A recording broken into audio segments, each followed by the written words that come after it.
Let's talk about what a job is. You see, a job is a problem for a company. That's what it represents ultimately. The company has a problem and they need someone to fix it. So they put up a job posting and they want to hire somebody with the skills to fix the problem. That's really ultimately all it is. It's not growth for growth's sake. Companies don't just grow and expand because that's what companies do. Companies are constantly solving problems. Managers of teams have problems they need to solve, and people have gone to college to learn how to solve problems. So that's really what a job is. When you go in to apply for a position, you need to think about how you can solve whatever problem it is that company has. When you go to college, you don't really think of things in those terms. At least I didn't. When I was in college, I thought about being a developer. I want to be a programmer, kind of. I was interested in all sorts of technology, and my undergraduate degree was in computer engineering. It's basically what you'll get if you merge electrical engineering with computer science, put them together, and you get computer engineering. Voila. Computer engineering, you can do circuit layout, you can do firmware development, which is like programming microchips themselves to do things. And then there's software engineering, which is programming in the sense that we all think about, the applications running on your PC or a mobile device. Inside each of those different types of technology are tons of different career fields. So you can even specialize within all of those different specialties. But my degree basically gave me a set of generic tools to be able to go out and solve a variety of problems. I was never specialized. I didn't really think about what kind of problems I was going to be solving in the field or why someone should hire me. I thought I have a degree, and when a company hires me, I'm going to figure out how to solve their problems. I had never really thought about that in reverse, that the company has a very specific problem that they're trying to solve, and they're looking for a very specific person to solve that problem. Upon graduation, I looked a whole lot like all of the other graduating computer engineers and computer scientists in that I was a generic puzzle piece. I could potentially solve a lot of problems for companies, but I wasn't already coming in with certain experiences that a company could benefit from. I'll use an example. Let's say a company is trying to hire a mobile developer to work on their iOS application. You are a graduate with a master's degree in computer engineering, and you did an internship at Facebook and Google over your sophomore and junior year in college. You've got a lot of experience. You've got a highly sought after degree that is very versatile and useful in the market, but you're not going to get hired to be the iOS developer for this company. Why is that? You've got a lot of experience and you've got a master's degree. Well, the company is looking to solve a problem. The company needs a really good iOS developer. You're not that person. You didn't spend any of your time focusing on iOS development. While you were at Facebook and Google, you were working on enterprise applications. Maybe some back-end development, maybe some front-end development, maybe RESTful APIs. You did some really cool stuff, some really powerful stuff that is going to be very useful in the field at a lot of companies, but for that specific job of iOS developer, you are unsuited as a candidate.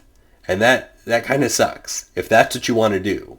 If you want to write mobile applications, you need to be getting relevant experience to write mobile applications as early as possible. When you first learn how to program anything, start thinking about what you're going to use that for in the field. I learned C in college, and that really set me up to be a great embedded software developer that was highly relevant in the part of the country where I had lived at the time because it was all defense contracting for embedded software development. But that wasn't true nationally, and I was certainly not set up to be a mobile software developer. I didn't really even know I should be looking into those things at the time either. This is something that I learned many years down the road in the field. That as early as possible, learn as many things, find the thing that you like, and then go do that. Because your college degree is going to give you a bunch of generic tools to do a lot of things, but it's not going to give you your path. It will give you paths that you get to pick from.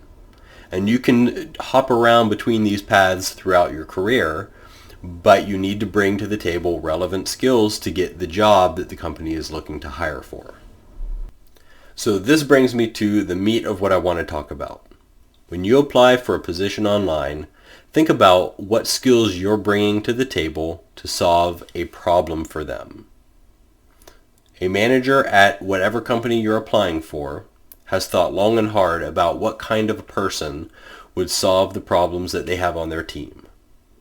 And then they took all of those requirements and they put them into a job requisition, and then they posted that online, and they hope that that person exists, that the perfect person will check all of those boxes and be kind and wonderful to work with. Also, they'll be pleasant as a human being as well as very skilled.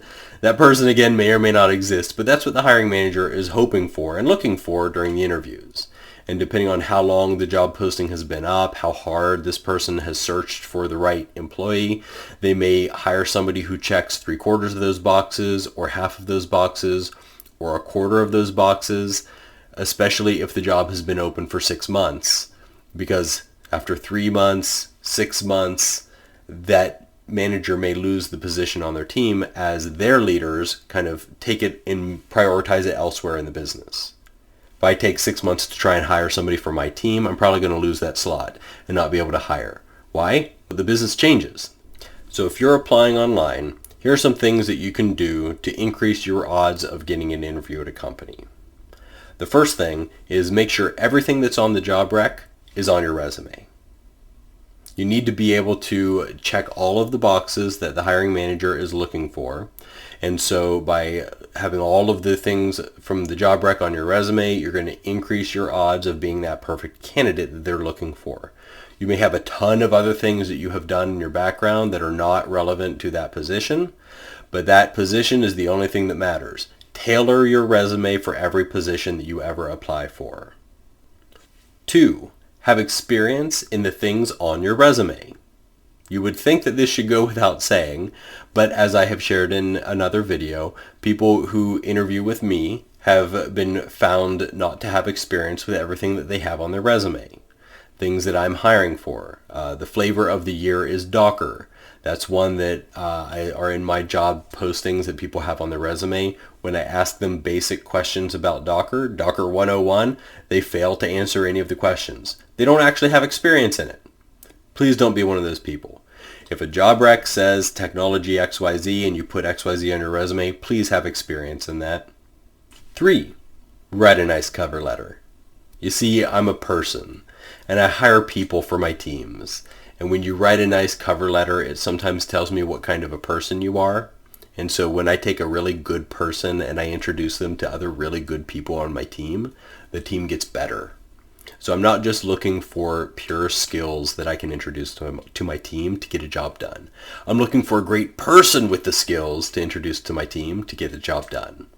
So cover letter, it's very much appreciated and can give you that extra edge to be able to get an interview or at least a phone screener from the hiring manager. 4, see if you can find the hiring manager on LinkedIn and connect with them. Sometimes, I hate to break the news to you, but there could be secret requirements that aren't in the job posting that the hiring manager has in their head. This could either be due to a poorly written job requisition, or somebody in HR removed some pieces and the hiring manager, when they reviewed it before it got posted, didn't catch that the piece that was critical got removed. So there's miscommunication. It's not a perfect system. It's not a perfect process. And if you can find the hiring manager and reach out to them, then you can find out if there are any other secret hidden requirements that weren't in the job rec. Or ask clarifying questions about some of the technologies and find out, is the team in dire need of a Docker expert, or is it just kind of a nice to have? Maybe they really need someone with programming experience more than Docker administration experience. Those are the things you can ask the hiring manager that are important and can help you kind of tailor your interview process or application process to that job. Also, if you can talk with the hiring manager, that gives you an opportunity to see what kind of a person they are. You see, the application process and the interview process is not one way. This is not communication from you to the company. This is the company back to you as well. If that company has a really bad culture, you're going to understand that by talking to other people who work in that company, reading reviews on Glassdoor. If the hiring manager is a jerk or overworks their people, they're probably going to be pretty easy to spot in communication through LinkedIn. Their messages are going to be short to the point. They're still going to be a jerk over LinkedIn. Those are people you don't want to work for, because as much as I hate to say it, there are great companies in the world, but you work for your manager. And if your manager sucks, then it's going to suck to work on their team, no matter how great the company is. I have worked at 7 or 8 companies as of today. You can see it on my LinkedIn profile. And not every company has been bad. All of the companies have been good. In fact, they've had great corporate cultures, but the things that really made it go south for me were specific managers that I worked in, or specific directors. So sub-organizations in the company can suck. And those are the things that you want to watch out for when you're applying for a position.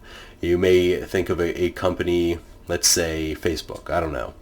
Facebook itself may have a great culture in the mobile application team, but when you get to their infrastructure team in one of their data centers, it's a terrible environment and atmosphere. You need to know those things when you're applying for a position, because it's more than just working at Facebook.